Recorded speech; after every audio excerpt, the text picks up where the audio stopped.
आदाब, मैं फारूक खान, संपादक इकरा पत्रिका। थार न्यूज़ इकरा पत्रिका के इस चैनल में आपका स्वागत है, आपका इस्तकबाल है। आज के इस एपिसोड में हम बात कर रहे हैं साझी विरासत मंच के राष्ट्रीय संयोजक चौधरी अकबर कासमी साहब से। चौधरी अकबर कासमी साहब कांग्रेस की विचारधारा से बरसों से जुड़े हुए हैं। कांग्रेस की सेंट्रल लीडरशिप है उसके बहुत नज़दीक रहे हैं और देश में, प्रदेश में अलग अलग जगहें ये कार्यक्रम आयोजित करते हैं और अलग अलग समाजों के अंदर जो सामाजिक सद्भाव के प्रोग्राम हैं और तालीमी बेदारी के प्रोग्राम हैं और कम्युनिटी डेवलपमेंट के जितने भी प्रोग्राम हैं, और ये दिल्ली, हरियाणा और राजस्थान के अंदर ख़ास तौर से एक्टिव रहते हैं। चौधरी साहब, थार न्यूज़ में आपका इस्तकबाल है। बहुत बहुत शुक्रिया आपका।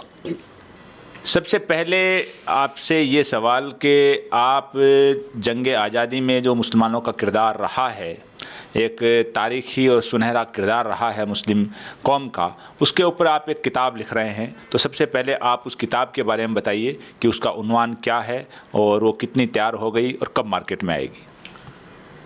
देखिए, मैं कई चैनलों को और अखबारों को इस पे इंटरव्यू हुआ है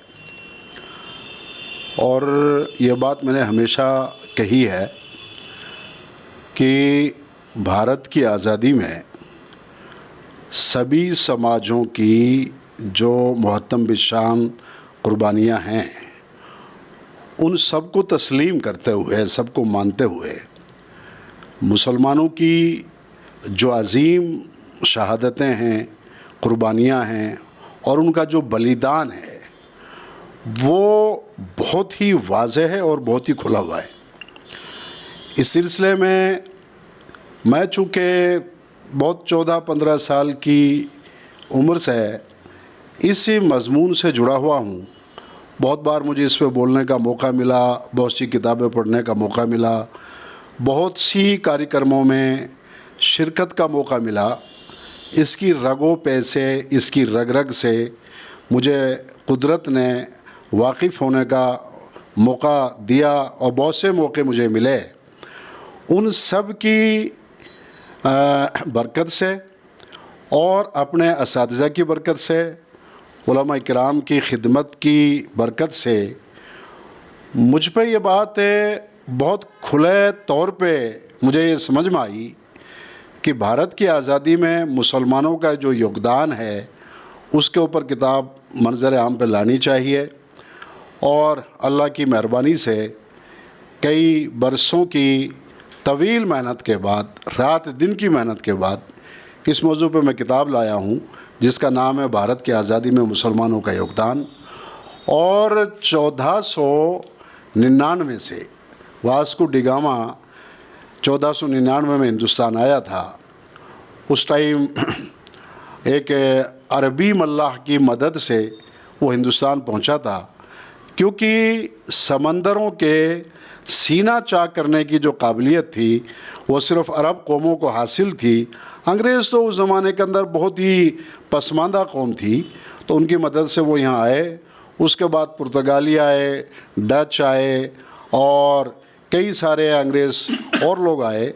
और उसके बाद यहाँ सन 1605 के अंदर जहांगीर के दरबार में अंग्रेज़ लोग आए ईस्ट इंडिया कंपनी के नाम से, और उसके बाद उन्होंने इस मुल्क में कारोबार की इजाज़त मांगी और वहाँ से एक सफ़र शुरू होता है जो 5 अंग्रेज़ों का एक सफ़र है।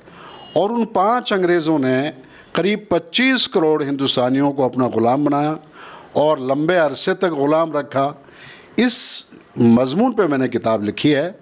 और ख़ास बात मेरी किताब की यह है कि 1857 के बाद, जब 20 सितंबर 1857 को अंग्रेज़ों ने वापस हिंदुस्तान पे कब्ज़ा कर लिया था, आपको याद होगा कि 10 मई 1857 को भारत के लोगों ने मुल्क को आज़ाद करा लिया था अंग्रेज़ों से।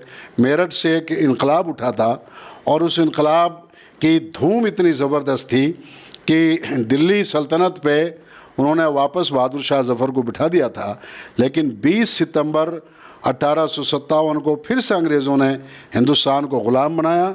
और ये जब ग़ुलाम बनाया गया है तो उस वक्त के राजे महाराजे और कई नवाब, मैंने किताब में उनका तज़किरा किया है, उनकी गद्दारी से, उनकी साजिशों से उन्होंने अंग्रेज़ों का साथ दिया और मुल्क को ग़ुलाम बनवाया।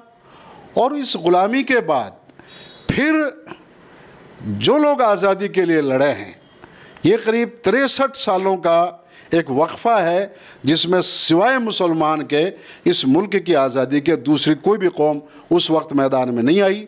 और कितनी ज़बरदस्त आज़ादी के लिए मुसलमानों ने लड़ाई लड़ी है वो तारीख़ पढ़ने से पता चलता है। और अंग्रेज़ों ने कितना ज़बरदस्त जुल्म व सितम किया है।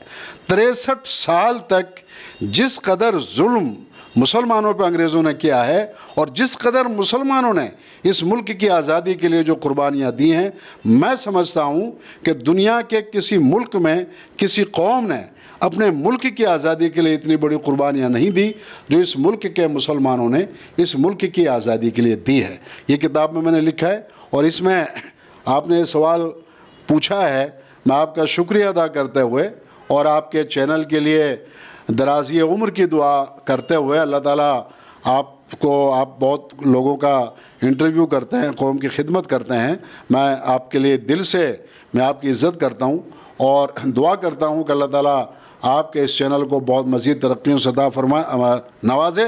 लेकिन एक ख़ास बात मैं आपको ये कहूँगा कि इस अरसे के अंदर जो 63 सालों का जो ये वक्फ़ा है, इस वक्फ़े में जैसा मैंने बताया कि इसमें एक सवाल का जवाब है कि आज जिस तरह कुछ फ़िरका परस्त संगठनों के लोग बार बार एक बात कहते हैं, मुसलमानों को बाबर की औलाद कहते हैं, औरंगज़ेब से जोड़ते हैं। अरे भाई, बाबर, औरंगज़ेब, खिलजी, बलबन, ये सब को छोड़िए और 1857 से 1910 तक का इतिहास पढ़िए।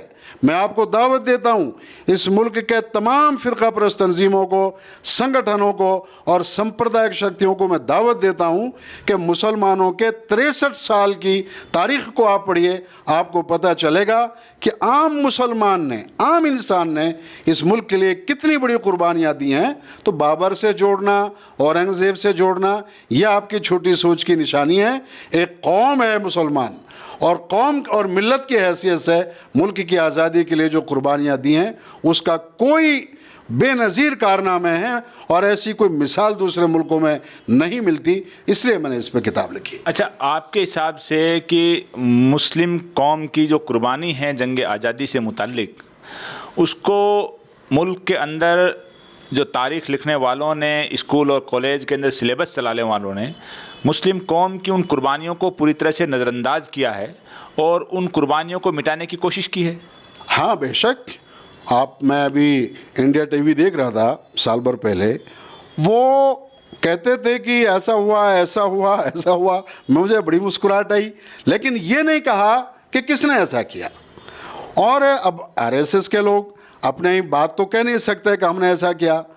असलियत में ये जो इनकी जो इस किसी की तारीख़ को मिटाना मैं समझता हूँ ये इंसानियत के बाप में एक बदतरीन साजिश होती है। लेकिन साथ ही मैं आपको ये भी कहूँगा कि हम मुसलमानों की बहुत अजीम गफलत है इस सिलसिले में, और हमारे सभी लोगों की गफलत, हमारे इदारों की भी गफलत है, हमारी जमातों की भी गफलत है, हमारे दानिश्वरों की भी गफलत है। और मैं समझता हूँ इसकी एक बड़ी वजह ये भी हो सकती है कि तारीख़ जो आज़ादी की है, तहरीक आज़ादी के बारे में जो कुछ लिखा गया है वो उर्दू ज़बान में लिखा गया है और अब हमारी नई नस्ल उर्दू ज़बान से नावाकिफ़ है, तो ज़ख़ीरा जो है वो उर्दू ज़बान के अंदर है और वो पुरानी किताबों के अंदर है। तो इसलिए मैंने करीब 135 किताबों को पढ़ने के बाद इस किताब को तैयार किया है। जो कदीम किताबें, जैसे आप सर सैयद की किताब आप पढ़िए, असबाब बगावत हिंद, मौलाना जाफ़र थानेसरी की आप किताब पढ़िए, काला पानी, मौलाना फजल हक खैराबादी की आप किताब पढ़िए जो उन्होंने काला पानी की सज़ाओं के दरमियान लिखी अस्सौरतुल हिंदिया। ये वो किताबें हैं जो एहसास कराती हैं कि इस मुल्क से इस कौम की कितनी अजीम मोहब्बतें रही हैं, कितनी अजीम कुर्बानियाँ रही हैं। तो उर्दू के अंदर ज़ख़ीरा है और उस ज़ख़ीरे को एक मेहनत से, ये खुदा की अल्लाह पाक की फजल करम से उस मेहनत को, जो मुसलमानों की जो मेहनत है, मैंने उसको हिंदी ज़बान में लेकर आया हूँ। आप किताब पढ़ेंगे इंशाल्लाह आपको एहसास होगा कि क्या चीज़ है जो हम लोग कर चुके हैं। और इस किताब में एक ख़ास बात मैंने ये भी रखी है कि हमारा गुज़रा हुआ कल था, हमारे आने वाले कल की हिकमत अमली, रणनीति और मनसूबाबंदी क्या हो सकती है। देखिए फ़ारूक साहब, बहुत ही मुझे एक चीज़ का बहुत एहसास हुआ, अफसोस भी हुआ कि हम लोग ये शिकायतें करते हैं कि ये ऐसा हो गया, ऐसा हो गया, ऐसा हो गया। हमें एक बात समझनी चाहिए, मैं आपके चैनल के माध्यम से पूरी कौम को और पूरे मुल्क को इस सिलसिले में, इस बहस में मैं शामिल करता हूँ। एक मज़लूम कौम होती है, एक गाफिल कौम होती है। मज़लूम कौम के ऊपर खुदा की मदद आती है और गाफिल कौम के ऊपर खुदा की मदद नहीं आती। कुरान शरीफ में अल्लाह ताला ने वाज़ह इरशाद फरमाया है कि जो कौम अपने आप में तब्दीली नहीं लाती, अल्लाह ताला भी उस कौम के हालात को तब्दील नहीं फरमाते। और ये गाफिल कौमों के बारे में कहा गया है। हमारी जो तकरीरें हो रही हैं, हम इस तरह से बात कर रहे हैं कि जैसे हम एक मज़लूम कौम है। हम मज़लूम, भारत का मुसलमान मज़लूम कौम नहीं। अल्लाह ताला ने हमें सारे मौक़े दिए हैं, सारी चीज़ें हमें अता फरमाई हुई हैं, तो हम मज़लूम अपना आप को तसव्वुर करें, यह हमारी और बड़ी बददियानती होगी। हम गाफिल हो गए तो गफलत का पर्दा हटाने के लिए हमने गुजरे हुए कल को समझना पड़ेगा और गुजरे हुए कल की रोशनी में आने वाले कल को हम कैसे मजबूत बनाएंगे, उस सिलसिले में भी इस किताब में 5 बाब हमने कायम किए हैं कि सामाजिक तौर पे भारत में मुसलमान कैसे मजबूत हो सकता है, सियासी तौर पे कैसे मजबूत होगा, तालीमी तौर पे कैसे मजबूत होगा, मजहबी तौर पे कैसे मजबूत होगा और माशी मामलात में यानी कि आर्थिक मामलात में मुसलमान कैसे मजबूत होगा। वो चीज़ हमने इस किताब के अंदर एक्स्ट्रा दी है और अल्हम्दुलिल्लाह सारे दानिशवरों ने उसको पसंद किया। अच्छा, आपके हिसाब से जो मुल्क में जो मुसलमानों की जो बदहाली है, जो पसमानदगी है, जो मुल्क के मुसलमानों के सामने जो हालात आज सामने हैं, उसके लिए मुसलमानों की गफलत बहुत ज़्यादा जिम्मेदार है। गफलत ही सबसे बड़ी ज़िम्मेदार है, गफलत ही सबसे बड़ी ज़िम्मेदार है। और गफलत के बारे में कुरान शरीफ ने बहुत ही, मुझे डर लगता है उस आयत से, अल्लाह ताला ने, उलमा मौजूद हैं आपके चैनल के ज़रिए, वो इस बात के पर तवज्जो फरमाएँ, वइन ततवल्लव यस्तब्दिल कौमन गैरकुम सुम्मा ला यकुनु अमसालकुम, कि मुसलमानों को तंबीह फरमाई है खुदा ने कि अगर तुम नहीं बदलोगे, रूगर्दानी करोगे, और तो खुदा तुम्हारी जगह दूसरी कौम ले आएगा और तुम्हें रांदे दरगाह बना दिया जाएगा। ये गाफिल कौमों के लिए है और हमारी गफलतें हैं। अगर हम एकजुट हों, किसने हमें एकजुट होने से रोका हुआ है? किसने हमें कुरान शरीफ को समझने से रोका हुआ है? किसने हमें सीरत पाक को समझने से रोका हुआ है? हमारी विचारधारा मिट चुकी है इस दौर में। और क्यों मिट चुकी कि ना अब हमारे पास किताबें पढ़ने के लिए रही, ना उस किस्म की शख्सियतें मौजूद रही। पहले इस मिल्लत की एक ख़ास बात है कि 1500 सालों से सीना बसीना इल्म इस मिल्लत में बड़े लोग अपने छोटों लोगों को देते हुए आए हैं। अब छोटे बड़ों से कट गए और बड़ों की ख्वाहिशात इस कदर अपने आप में गुम हो गई कि उन्हें फ़िक्र ख़त्म हो गई। और हदीस शरीफ है, मल्लम यहतम बिअम्रिल मुस्लिमीन फलैसा मिन्ना, कि जो शख्स कौमी मामलात में, मुस्लिम मामलात में दिलचस्पी ना रखे, उसको कह दो कि वो ख़ुद को मुसलमान ना समझे। तो अच्छा, जो मुस्लिम कौम के रहनुमा हैं, चाहे वो मजहबी रहनुमा हैं, सियासी रहनुमा हैं, समाजी रहनुमा हैं, और हालात हम सब के सामने हैं, तो इन हालात पे जो सियासी, समाजी और मजहबी रहनुमा हैं, वो कहाँ तक जिम्मेदार हैं कि इस कौम को गफलत से बाहर लाना, जगाना, इसको एकजुट करना और इसके अंदर जो तफरक़े हैं उन तफरक़ों को ख़त्म करने के लिए क्या कोशिश करने में ये सफल रहे या नहीं रहे?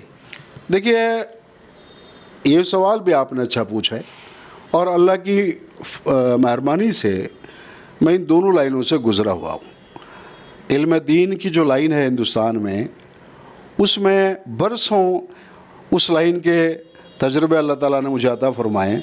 सियासत को मैंने अमली तौर पे किया है और एक एक वक्त दिया है मैंने ऑल इंडिया कांग्रेस कमेटी को, तो मुझे दोनों लाइनों का करीब से जानने का मौका मिला। देखिए, हमारा एक मजहबी जो तबका है, मजहबी तबके की सोच बहुत महदूद हो गई और उन्होंने दूसरी बड़ी गलती ये की, जो आज़ादी से पहले का जो मुसलमान था उसके सामने पूरा कुरान शरीफ और पूरा हदीस शरीफ और पूरी सीरत पाक के आईने में सोचता था वो। अभी हमने एक अपना माइंड सेट तैयार कर लिया कि इस किस्म की चीज़ें होंगी तो इस्लाम है। हमने बहुत छोटी छोटी चीज़ों में इस्लाम को मुक़य्यद कर दिया। कुरान शरीफ का जो वसी आफाकी पैगाम है, सीरत पाक का जो इंसानियत का पैगाम है, उस पैगाम को हमारे मजहबी तबके ने एक तरह से मिटा दिया है और मुसलमानों को ये तासुर दे दिया कि इन छोटी छोटी बातों को ही दीन कहते हैं। तो मुसलमान जिसको दीन समझ रहा है उसके ऊपर अमल कर रहा है। कौम की कोई गलती नहीं है, हमारे मजहबी तबके की बहुत बड़ी गलती है कि वो कुरान शरीफ के वसी तर पैगाम को, आफाकी पैगाम को बहुत छोटा कर गए, जिसकी वजह से कौम के अंदर जो एक इनकलाब होता है, जो इस कौम की ईमान की ताकत है, वो कमज़ोर पड़ रही है। इसलिए ये मजहबी तबके की हमारी गलतियाँ हैं। मैं सभी लोगों के लिए नहीं बोल रहा, उलमाए हक़ हर दौर में इल्म दीन और उलूम दीन की तर्जुमानी फरमाते रहेंगे, लेकिन एक बहुत बड़ी तादाद हमारी जमातों में, हमारे संगठनों में, हमारी जो सोच है, हमारी जो तकरीरें हैं, हमारी जो गुफ्तगू है, उनमें शिकायतें भर चुकी हैं और खुदा की मदद जिस खिदमत कौम के रास्ते से ज़मीन पर उतरती है, उन चीज़ों के हम तज़किरा भूल गए।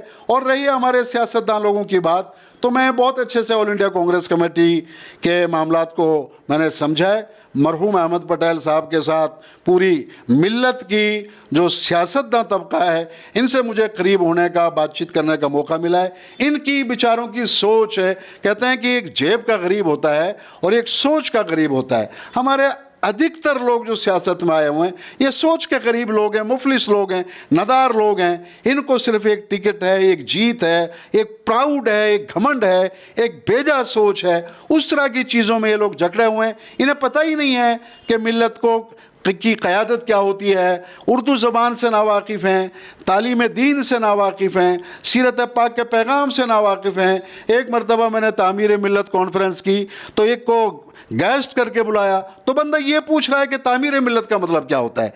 तो ये लोगों से, आप इकबाल ने कहा था कि उठा मैं मदरसा खानकाह से नमनाक, ये वो चीज़ें हैं कि इनसे आप क्या उम्मीदें करेंगे।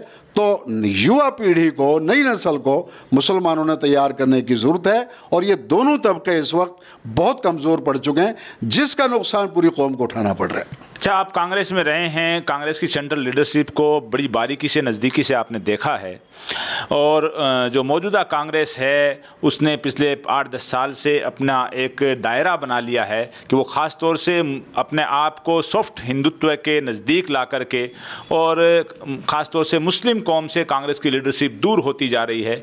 और कांग्रेस के जो सीनियर लीडर हैं गुलाम नबी आज़ाद ने, और काफ़ी दुखी मन से कांग्रेस को कुछ महीनों पहले छोड़ भी दिया है। तो ये जो कांग्रेस में हालात बने हैं जो मुसलमानों को लेकर के, वो उस पर आप क्या कहेंगे? देखिए, ये हालात 2011-12 से बनना शुरू हो गए थे। सॉफ्ट हिंदुत्व की तरफ जाने से अच्छा है कि कांग्रेस हार्ड हिंदुत्व की तरफ जाए, वो ज़्यादा अच्छा है।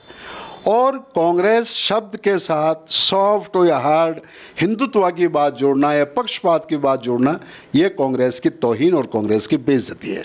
दूसरी बात मैं आपको ये कह दूं कि ये 2011 और 12 में मेरे लेटर मौजूद हैं, और उस ज़माने में मैंने सोनिया गांधी जी पे किताब लिखी थी 2004-5 में।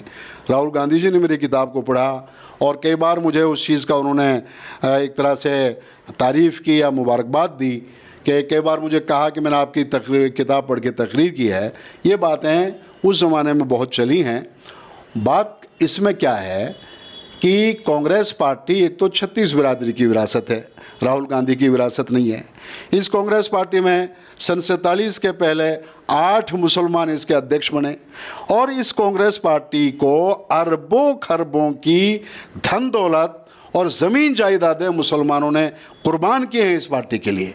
तो मुसलमान के नाम, मुसलमान की तो इतनी बड़ी कुर्बानी है इस पार्टी के लिए, और इसके बड़े फाइनेंसरों में हमेशा मुसलमान रहे, इसको चुनाव के लिए पैसा देने वाले मुसलमान रहे, ये बात हम जानते हैं। अब इन चीन लोगों ने क्या किया कि इस पार्टी में राहुल गांधी की कई बड़ी गलतियां हैं। राहुल गांधी बजाते खुद एक शरीफ इंसान हैं, लेकिन सोच के एतबार से वो 2011 और 12 में ही भटक चुके थे। 2012 में ही ये बात खुले रूप से सामने आ गई थी कि कांग्रेस पार्टी बहुत नीचे जाएगी और इसको कोई बचा नहीं पाएगा। और मैं 2012 से कभी, राहुल गांधी जी ने जब यात्रा शुरू की उस ज़माने में मैंने लिखा कि राहुल गांधी ने पहला काम अच्छा किया है, लेकिन इस यात्रा के बाद राहुल गांधी को लोग चलने नहीं देंगे। कांग्रेस का दुश्मन कोई नहीं है, कांग्रेस में ही बैठे लोग कांग्रेस के दुश्मन हैं। और राहुल गांधी खुद में जज्बा है, लेकिन राहुल गांधी के पास इतनी बड़ी सोच नहीं है कि वो समझ सके कि मुझे किस रास्ते पे जाना चाहिए। उनकी एक सोच है कि बस तकरीर कर दी, भाषण दे दिया, उसके लिए कुछ पढ़ लिया। लोगों से मिलना जुलना, बातें करना, दिल जीतना, एक लीडर की जो क्वालिटी होती है, जो इंदिरा गांधी जी में थी, जो सोनिया गांधी जी ने भी बहुत अच्छी कांग्रेस चलाई। और अब कांग्रेस के पास कोई वफादार, इनका कोई सिपाही नहीं है। भाई मरहूम अहमद पटेल ने अपनी ज़िंदगी कुर्बान की इस पार्टी के लिए, और तमाम मुस्लिम लीडरशिप ने। मैं आपको खुले रूप से कहूँगा, इसको किसी को बुरा लगे, मैं बहुत अच्छे से तजुर्बे के साथ ये बात कह रहा हूँ कि कांग्रेस में जितने भी उभरते हुए चेहरे हैं, सब अपने लालच की वजह से कांग्रेस में फ्रंट पे आए। वाहिद मुस्लिम लीडरशिप इस पार्टी में ऐसी रही कि जिसको कुछ मिला तो भी, ना मिला तो भी, मगर इस पार्टी के लिए और ख़ासकर गांधी परिवार के लिए बहुत वफादार रही है। उन्होंने सारे वफादारों को, सबको धुतकार दिया, दूर भगा दिया। मुझे नहीं लगता कि इस पार्टी से अब कोई अच्छी उम्मीद की जा सकती है। हाँ, एक उम्मीद की जा सकती है जिस पर मैं कोशिश भी कर रहा हूँ। मैंने राहुल गांधी जी को लेटर भी लिखे हैं, मैं सोशल मीडिया पे भी लिखता हूँ, और मैंने कॉन्फ्रेंसें भी की हैं, और इंशाल्लाह मैं आने वाले वक्त में भी दिल्ली के अंदर एक बड़ी आवाज़ उठाने वाला हूँ कि अगर ये महागठबंधन ये पार्टी बना ले, तमाम राजनीतिक दलों को मिलाकर महागठबंधन बना ले, तो पिछली बार भी 34-35% वोट बीजेपी को मिला है, 62-63-65% वोट इस मुल्क में बीजेपी को नहीं मिला है, और उससे पहले तो 27-28% मिला था जो 2014 था। और अब अगर राहुल गांधी की जीवित रहने का सियासत में एक ही तरीका है कि वो तमाम राजनीतिक दलों को बुलाए और खुले रूप से ये कहे कि मुझे प्रधानमंत्री बनने की कोई ज़रूरत नहीं है, आप लोकतंत्र को बचाओ, और लोकतंत्र बचाने का एक ही रास्ता है। अब कांग्रेस ये काम क्यों नहीं करती कि यूपी में 2% कांग्रेस को वोट मिला है, 27% वहाँ अखिलेश को मिला है। कांग्रेस से जब गठबंधन की बात आती है तो 50% का हिस्सा मांगती है, और वो लोग तो इसलिए ये तमाम देखिए मैं आपको एक चीज़ और बताऊं, तारीख़ सियासत के इस वक्त मैं भाजपा को बुरा नहीं कहूँगा। मैं इसलिए बुरा नहीं कहूँगा कि भाजपा का एक एजेंडा है, उनकी चुनावी मंशूर है, वो जो लिख रहे हैं उसमें वो खुले रूप से काम कर रहे हैं। मगर ये जितने भी विपक्षी दल हैं, ये बात जमहूरियत की करते हैं, लोकतंत्र की करते हैं। तारीख़ सियासत हिंद के सबसे बड़े कौमी गद्दार इस वक्त विपक्षी नेता हैं, जो एक लोकतंत्र की हिफाजत की बात करते हैं, संविधान की हिफाजत की बात करते हैं, मगर ज़बानी बात करते हैं। संविधान बचेगा महागठबंधन से, लोकतंत्र बचेगा महागठबंधन से। उसके अंदर ये कहाँ है? मैं आज भी कह रहा हूँ, मैंने 2017 में ये तकरीर करी थी दिल्ली यूनिवर्सिटी के अंदर, और मुंबई के अंदर ये तकरीर करी थी, और भरे मजमे में ये बात कही थी कि कांग्रेस पार्टी धोखा करेगी, 2019 में महागठबंधन नहीं बनाएगी, अभी गठबंधन की बातें करेगी ताकि दलितों में, मुसलमानों में, सरदारों में, क्रिश्चियनों में, वंचित वर्गों में एकता ना हो जाए और हमारे खिलाफ कोई ना चला जाए। ये डरते हैं इस बात से कि कोई पब्लिक में कोई क्रांति ना उठ जाए। और 2019 में जब 6 महीने रह गया तो वही कांग्रेस पार्टी ने ऐलान किया कि हम गठबंधन नहीं बनाएंगे। अभी भी वही धोखा दे रहे हैं। नहीं, 2019 तो चला गया, महागठबंधन नहीं बना, अब 24 है, वो बिल्कुल नज़दीक आ चुका है, साल भर में चुनाव होने वाले हैं लोकसभा के, और अभी तक कोई महागठबंधन या बड़ा गठबंधन अपोजिशन का नज़र नहीं आ रहा है। उसके लिए आप किसको दोषी मान रहे हैं? उसके लिए ये मेनली सभी विपक्षी दल दोषी हैं, कांग्रेस उसकी बड़ी दोषी है, और इनसे भी बड़े दोषी हमारे मुस्लिम संगठन हैं। अच्छा, जो मुस्लिम रहनुमाओं के तौर पे अभी एक गृह मंत्री जो अमित शाह हैं, उनसे जमीयत उलमा हिंद के जो रहनुमा मौलाना महमूद मदनी के जो लीडरशिप में कुछ लोग मिले हैं और उन्होंने बाहर आकर के बयान दिया है कि हमारी फलां बात हुई। हालांकि गृह मंत्री की तरफ से इस मामले में कोई स्टेटमेंट नहीं आया। उनकी इस मुलाकात के मामले में आप क्या कहेंगे? देखिए, महमूद मदनी साहब ना कल रहनुमा थे, ना आज रहनुमा हैं, और ना आने वाले कल में रहनुमा हो सकते हैं। बदकिस्मती है मुल्क के मुसलमानों की कि जमीयत उलमा हिंद जैसे संगठन को इन लोगों ने कब्ज़ा लिया। ये मुफ्ती किफ़ायतुल्लाह रहमतुल्लाह अलैह का बनाया हुआ संगठन है। बड़े उलमा इस संगठन में रहे हैं। इस संगठन की एक बड़ी तारीख़ है जो आज़ादी हिंद से जुड़ी हुई है। उसके बाद इस संगठन में मौलाना हुसैन अहमद मदनी के बाद ये लोग बढ़ते चले गए, और ये संगठन जमीयत उलमा हिंद का तो इसको नाम भी नहीं देना चाहिए। इसके ऊपर मुकदमा करना चाहिए कि ये जमीयत उलमा हिंद का नाम देना ही इसके लिए ठीक नहीं है। ये तो इनके जेब का एक संगठन है। उस संगठन के अंदर इनको एक मचोके लगे हुए हैं सियासत के। तो अब जो सत्ता इन लोगों की एक फितरत रही है। आप इनको करीब से देखें, वक्त का जो भी वज़ीर आज़म इस मुल्क में रहा है, इन लोगों ने उनसे कुर्बत हासिल रखी हैं अपनी। ये चाहे वाजपेयी हों, चाहे अब ये मोदी जी हों, उसके पहले राजीव जी हों, उसके पहले जो भी पिछले दिनों मनमोहन सिंह जी के ज़माने में अहमद भाई पटेल साहब और दूसरी मुस्लिम लीडरशिप ने इनको कांग्रेस के ज़्यादा करीब नहीं आने दिया था।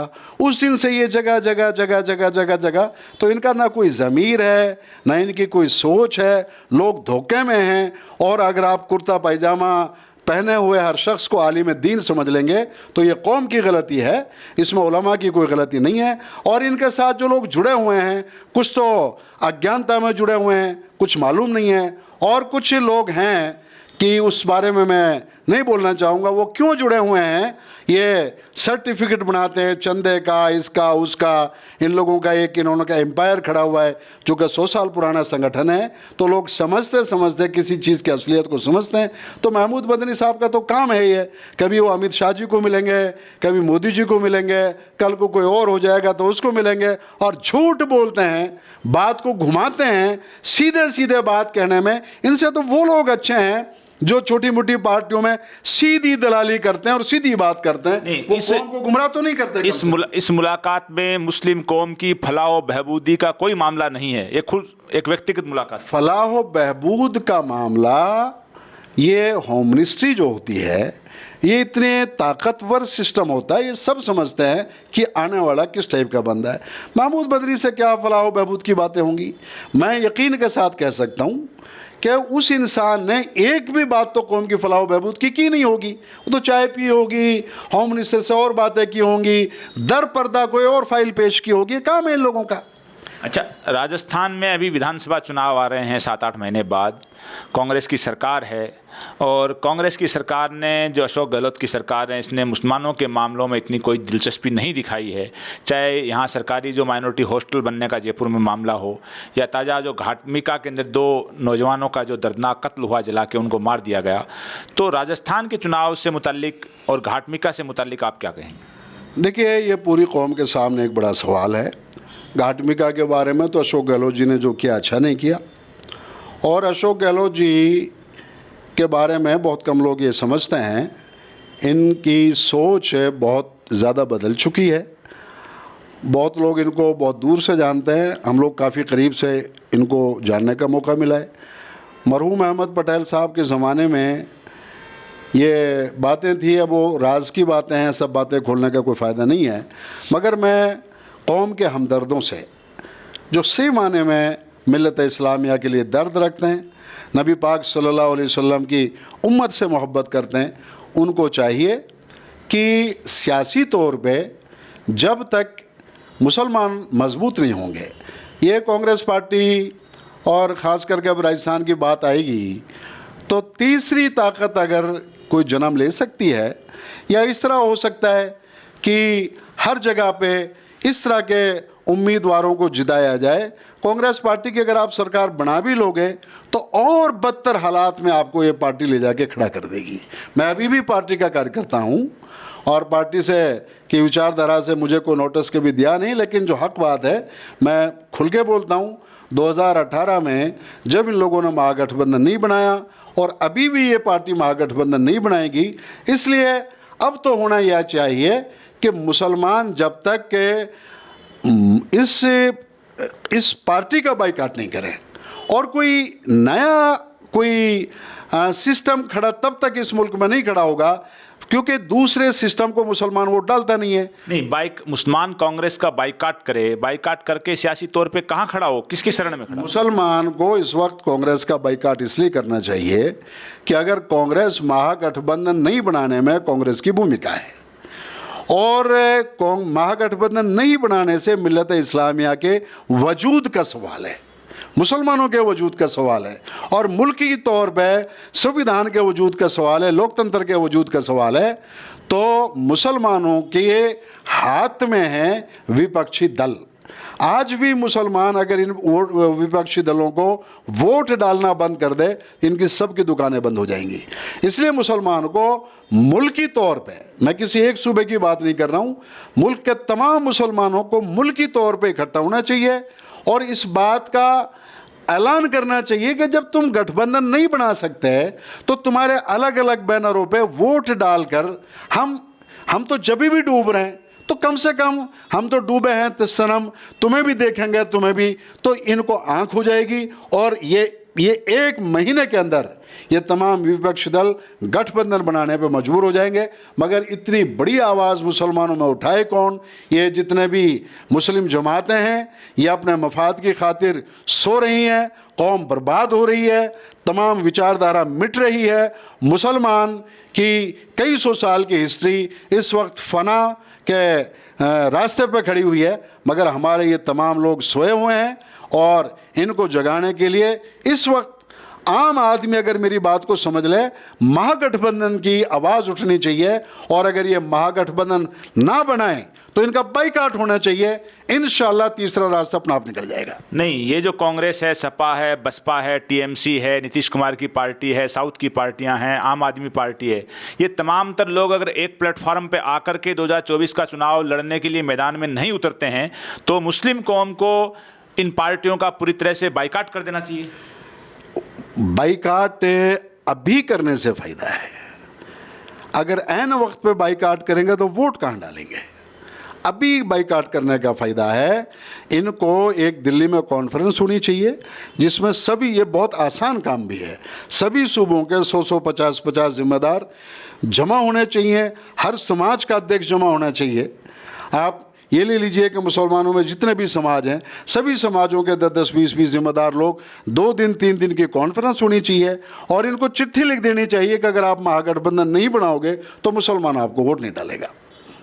ये थे चौधरी अकबर कासमी साहब, जिन्होंने जो मुल्क की आज़ादी की तारीख़ है उस पे जो किताब लिख रहे हैं उस पे, और मुल्क की सियासत पे, मुल्क के मौजूदा हालात पे, और जो मुल्क के अंदर जो संभावित खतरे हैं संविधान को लेकर, लोकतंत्र को लेकर के, विपक्षी एकता को लेकर के, उस पे हर विषय पे अपनी बेबाकी से बात रखी है और एक चीज़ जो जगाने की कोशिश की है कि अपोजिशन के नेताओं को जाग करके एकजुट होकर के महागठबंधन बनाना चाहिए। और अगर महागठबंधन नहीं बनाते हैं तो कम से कम मुस्लिम कौम को तो इन तमाम तर पार्टियों का बाइकाट कर देना चाहिए जो सेकुलरिज्म का चोला ओढ़े घूम रही हैं। आज के इस एपिसोड में बस इतना ही। जय हिंद, जय भारत।